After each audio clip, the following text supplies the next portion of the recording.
Welcome! In this video, we're going to talk about Ssangsu Geombup Ilban Part 3. You know the deal. I'm wearing this uniform not because the form is not canonical, because it is canonical form. It is because my interpretations of this are going to be different, right? It's going to be my own interpretation, and whenever I do have something canonical, I usually try to highlight that. So keep that in mind. If you remember, we ended with a right cut with our right foot forward, and we're going to turn this way to have our left foot forward and a left cut. So from here, let's keep going.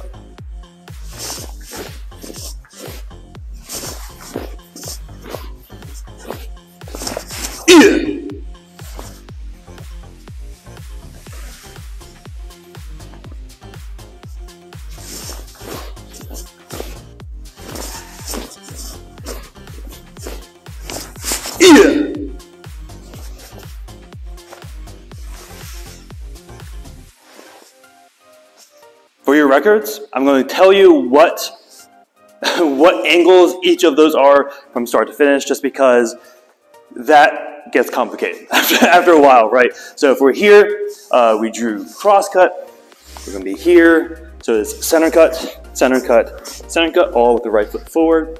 Then we have right cut, left cut, right foot, center cut, left cut, right foot, right cut, left foot, center cut, turn, left cut, right foot, right cut, left foot, center cut, and then we have a happy little cross cut with a chakam, right? So keep that in mind as you're going through this, because a watchful judge is going to judge you, right? So keep that in mind. In all honesty, this form kind of pushes the envelope of having too much of a good thing, right? So a very, very similar vibe as our first two parts, right?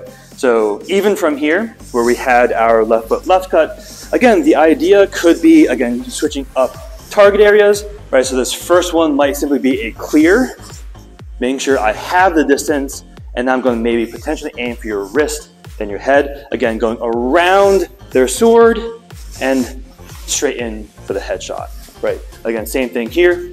If this first movement is to, again, give a warning shot to someone who's a bit too close, and then I'm going to aim for your wrist, aim for your head, I like that interpretation, right?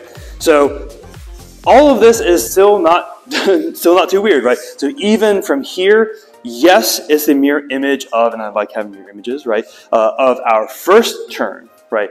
In the first part, we had our right foot forward, embedded in. We're going to turn, step with our right foot to get it out.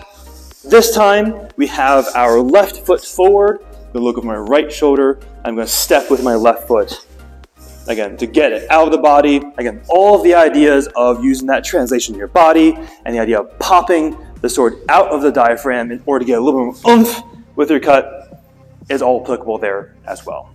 Now, if you've done this form for a long time, whether it's been a couple years, decades plus, right? The idea is the very end of the form has changed within the past couple of years.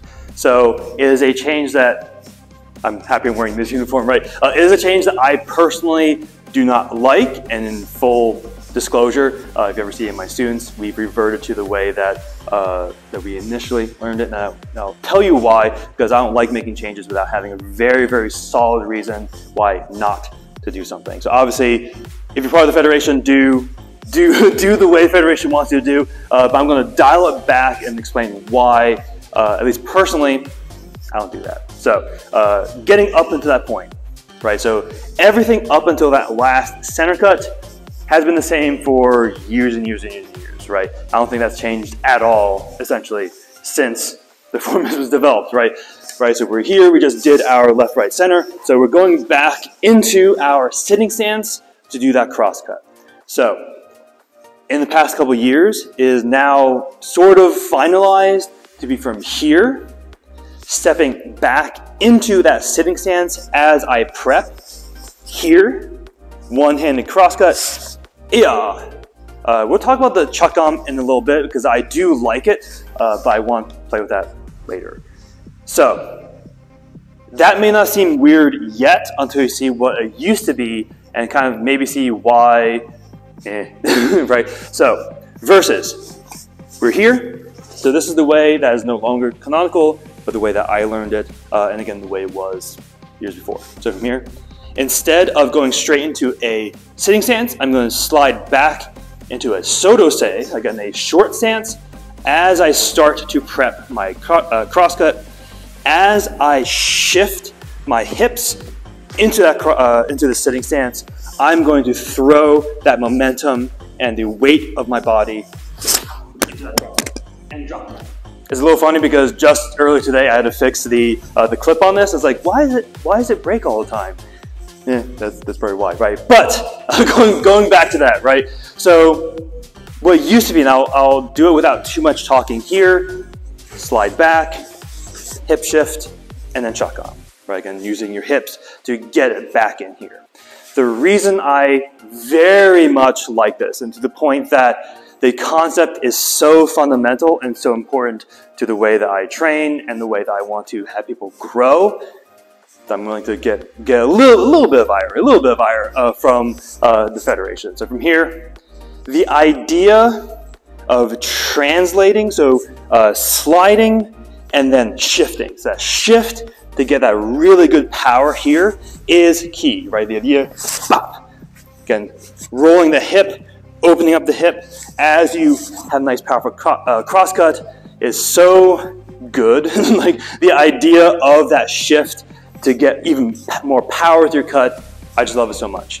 Versus if I'm here, so this is supposed to be walking stance, I shift into a sitting stance first as I prep. This will only be arms here. So keep that in mind. What I just did is more canonical these days, but just know that there was maybe a good old days a couple years ago that had a little more oomph to it. So from here, we're going to use our hip to really jerk the sword back the way it came in order to chuck on.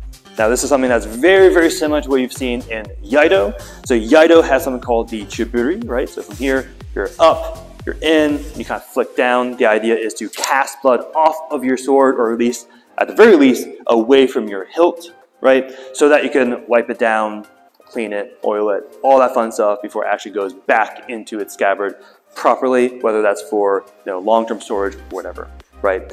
Now, I'm gonna not talk about right, how effective that kind of motion is, whether it is a traditional Japanese chiburi or if it is this jerking motion in order to get blood effectively away from it. I'm also not going to talk about whether or not you would actually do that on the battlefield, because just know that, because also neither of those things are going to be helping you with the form, right? So keeping it the same height, bring it back in for your chuck on.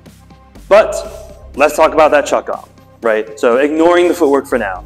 So the Federation wants the hand or the scabbard in the belt, so no motion here. Now you can, in this form you're not going to do it as much, but you can hip shift back to get a little more room for your sword. But generally speaking, you're going to use these 3 fingers.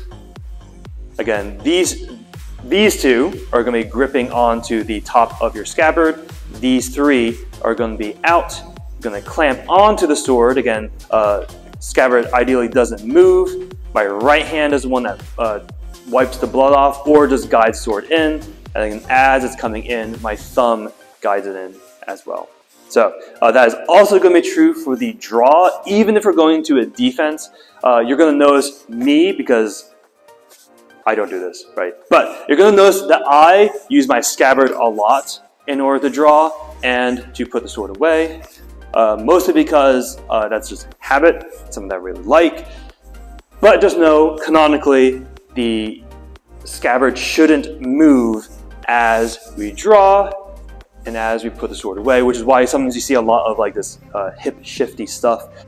Now, if you want other opinions, I do have a video on putting the sword away that I kind of go into this a lot more in detail, but just know for now that the Federation likes having that sword in the hip. And the last 2 motions, right? So we're in Chunbi position, our attention stance. Again, noticing that I have to put my scabbard back in here. Chunbi position and down into our Churiat position. The opposite order of how we introduce the form, right? So in the form, we would start here, come here, Pauto, you just put the sword away, chunbi, ready stance. So I think I talked about this in the beginning, but also you can have a fist or you can have that knuckle out here, here. I believe the Federation is more into just a closed fist, up and down, right? So things to consider, right? So from here, you just chakam.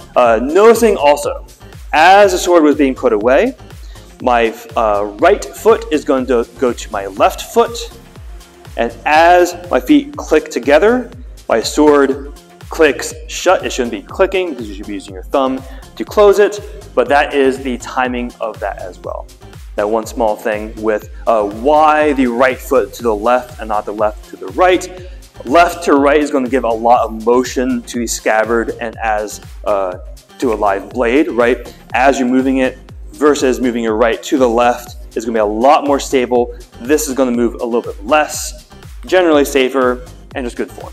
But there we have it. So that is the entirety of Ssangsu Geombup Ilban, our first form, right? So very standard form, right? But it's a good starting place. It is, again, the very first form you learn. And notice how much you learned, right? You learned how to swing a sword, right? You learned how to grip it. You learned how to move with a sword. You learned how to draw and put the sword away. So a lot of interesting things to be playing with, as well as different target areas and a lot of fun stuff. But make sure you stay safe, stay humble, and as always, keep training.